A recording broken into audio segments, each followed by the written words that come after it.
ప్రకటన గ్రంథంలో ఒక చోట రాయబడినటువంటి మాట, పెండ్లి కుమార్తె, ఆ యొక్క పెండ్లి కుమార్తె సిద్ధపడినటువంటి విధానములు అంటాడు, ఆమె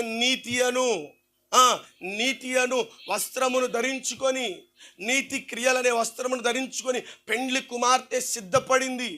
ఇది సంఘమునకు ఇవ్వబడినటువంటి ఒక మేలైనటువంటి వస్త్రం. సంఘమునకు ఒక వస్త్రం, ప్రతి ఒక్క రక్షణ పొందినటువంటి వ్యక్తికి ఒక వస్త్రం. యాజకుడికేమో నీతి అనే వస్త్రం, రక్షణ అనే వస్త్రం. ఇవి రెండును దేవుడు ధరింపజేశాడు. ఉందా రక్షణ వస్త్రం? కాపాడుకున్నావా? ఆ రక్షణ వస్త్రం నీ మీద ఉందా? రక్షణ వస్త్రం కాపాడుకుంటేనే పెండ్లి విందుకు నువ్వు అర్హుడివి. కొంతమంది రక్షణ సాక్ష్యాన్ని పోగొట్టుకుంటున్నారు.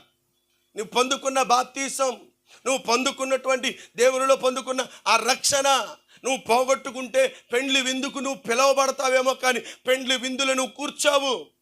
ఒకవేళ పిలుపు నీకున్న పెండ్లి విందు